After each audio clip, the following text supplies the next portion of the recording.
I'm here with Miranda Bauer, modern languages major in German and Spanish, stage 4, and she is running for campaigns and engagement officer. What, if any, positions do you currently hold on campus? Yeah, so right now I'm the Diversity and Inclusion Campaigns Coordinator in the SU.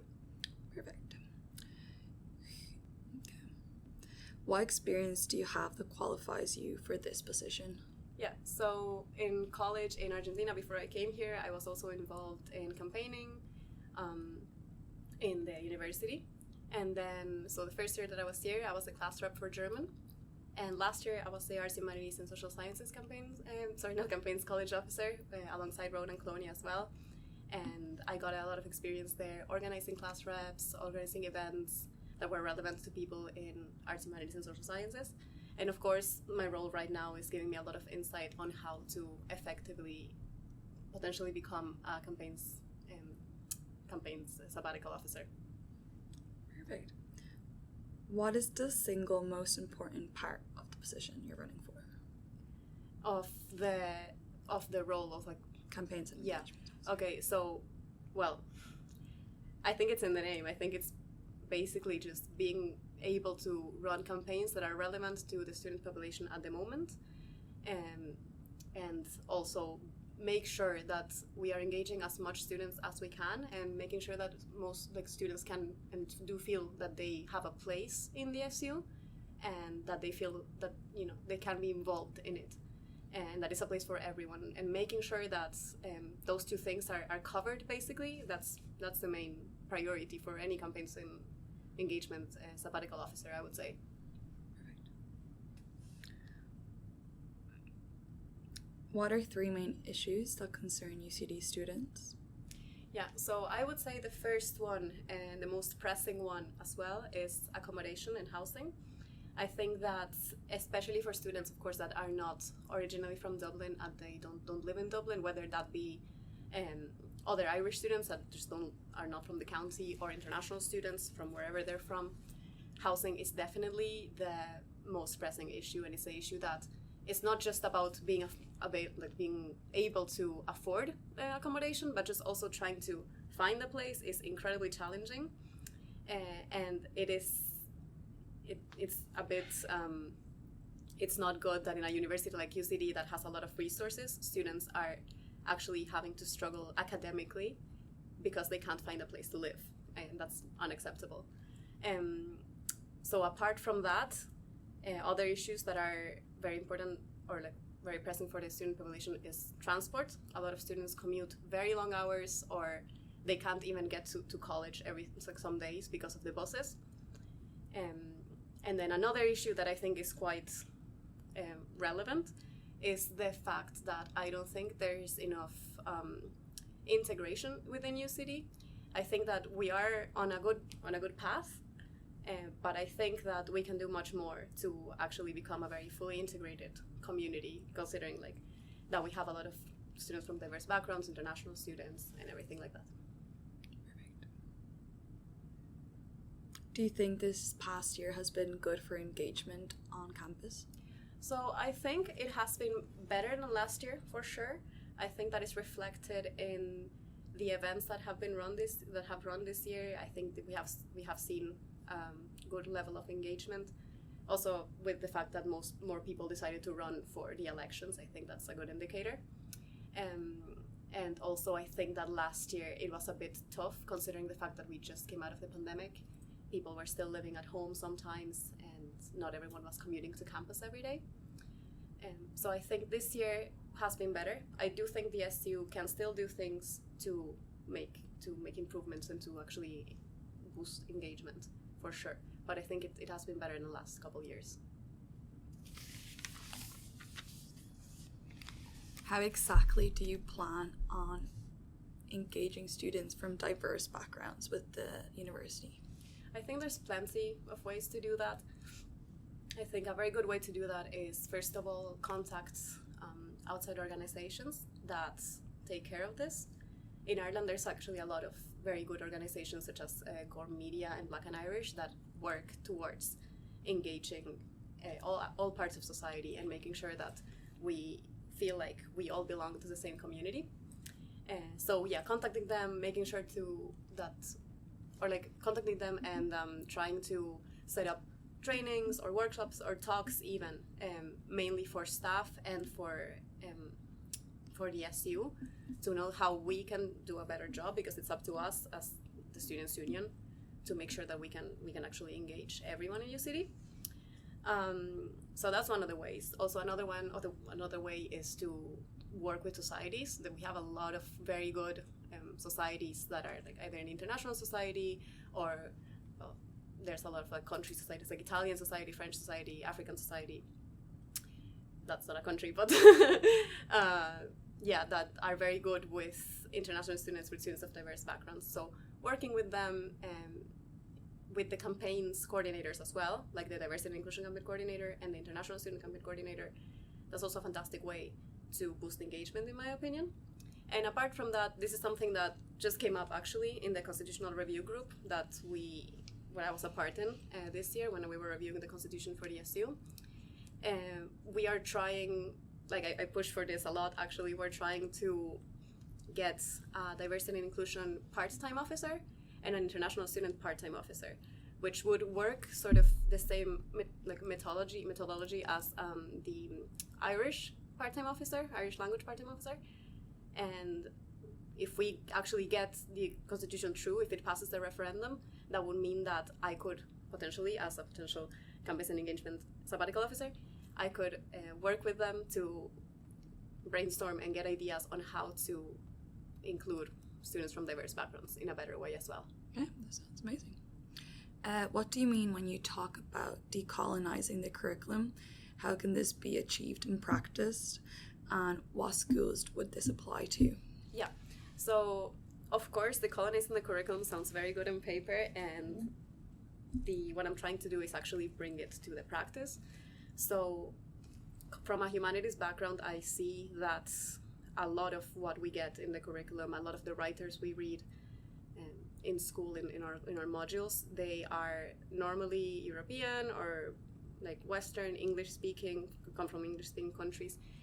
So my idea would be to work again with outside organizations and with professors from UCD that focus on decolonization and decolonizing the curriculum. There's a lot of them in like the social justice department, for example, and also in normal politics department as well.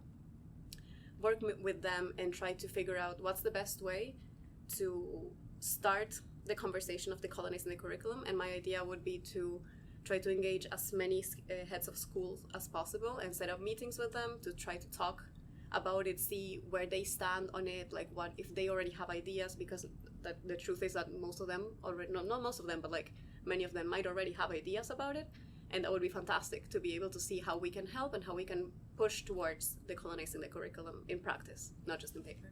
Yeah, amazing. This campaign was mentioned in a few manifestos in previous years. Has the union seen any movement towards decolonizing the curriculum? I think if we have seen any movement toward decolonizing the curriculum, it hasn't peculiarly been as the union. It has been more of a university thing. I think we see it mainly in humanities and in social sciences when we take history modules or social justice modules or politics modules. Some of them will have at least a part of the course dedicated to something that is not just European or Irish. So I do think that it is something that is happening. I just think it could happen faster and in a better way. And I think I can help do that. So there are 52 clubs in UCD at present.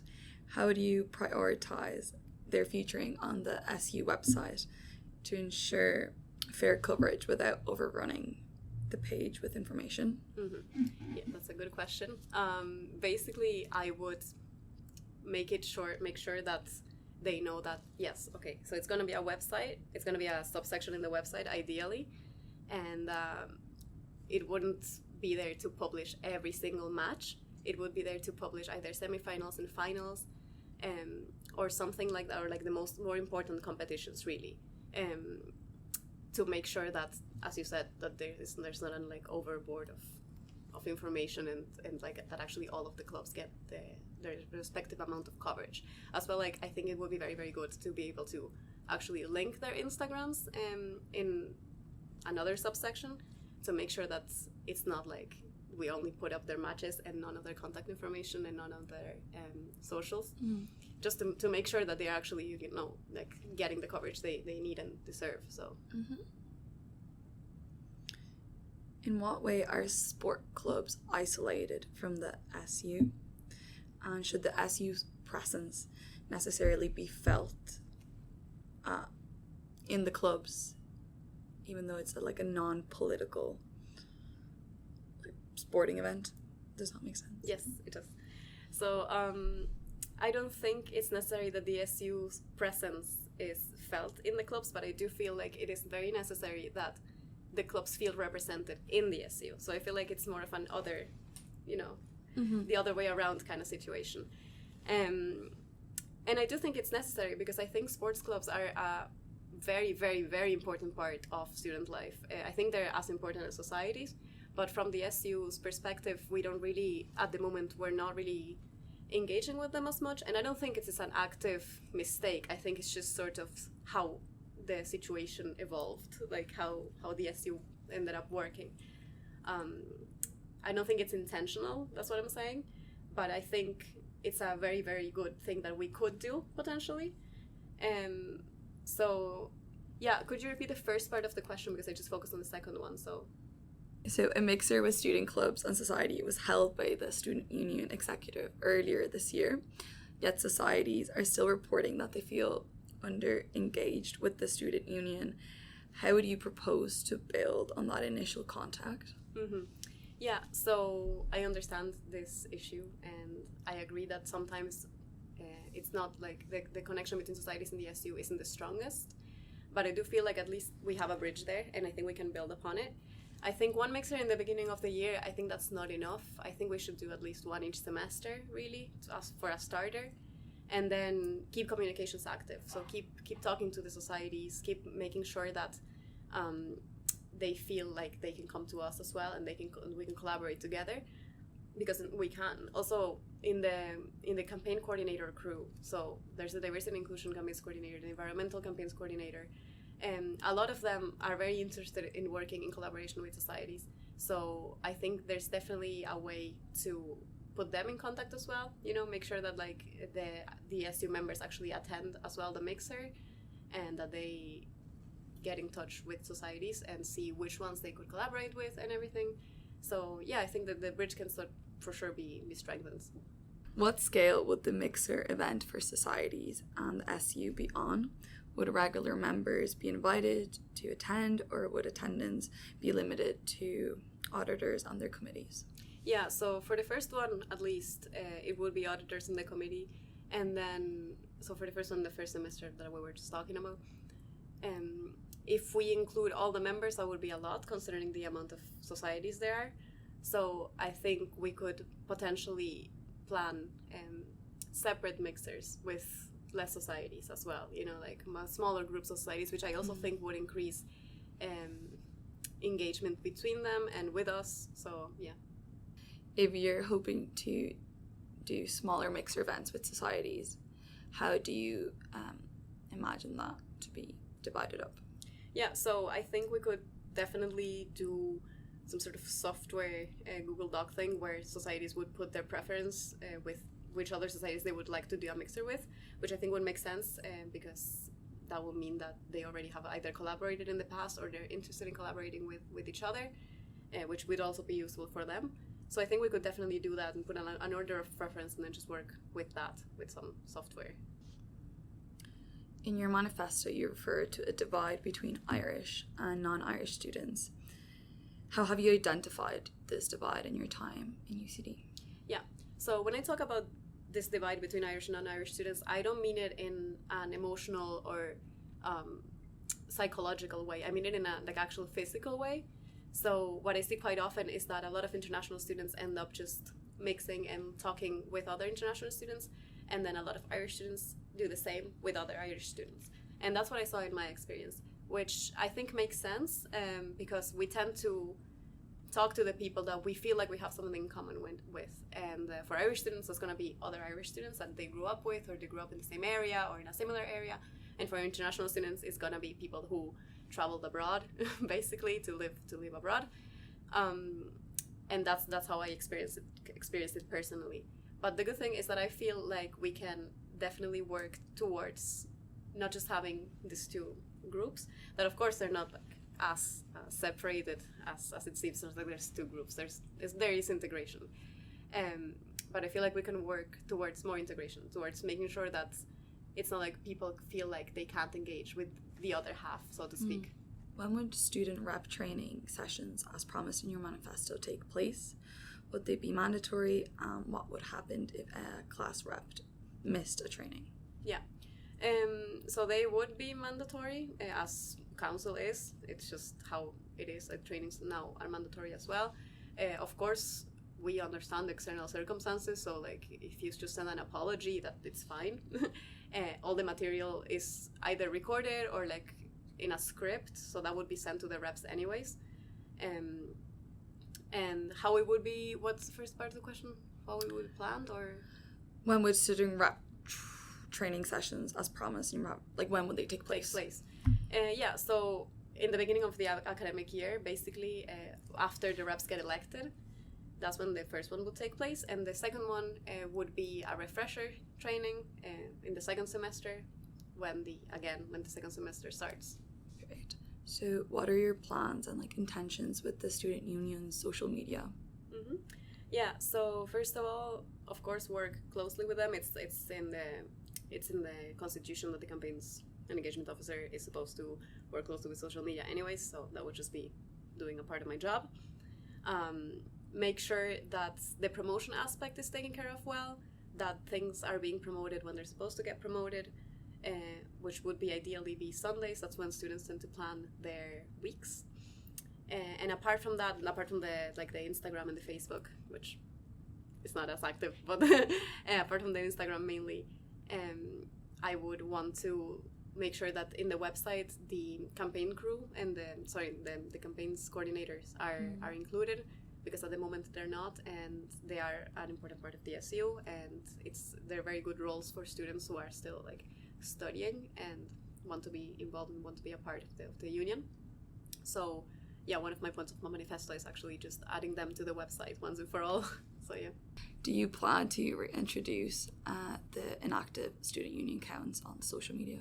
Yeah, so some of them, like the campaign coordinator ones, they are the responsibility of the campaign coordinators. Some of them we don't have the password for because they're from previous campaign coordinators, and they're not really something that the SU gave to the coordinators themselves. But I would heavily encourage that they all do, and some of them don't really have an Instagram, so I would encourage them creating one, so that the SU can share the posts and share the stories and whatever they are planning. And apart from that, I would encourage like everyone, like all the sabbatical officers and everything, to take care of that and to reactivate their accounts. What is your top priority for campaigns and engagement this year if you are to be elected? Right. So I won't be working on just one campaign. I want to make that sure and make that very clear. But if I were to pick one, I would say engagement, and making sure like engaging all parts of the SC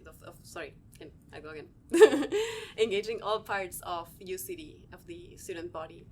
That would be my main priority, because I feel like once we do that, we'll actually get an excellent grasp of what are the issues that are very present for students at the moment.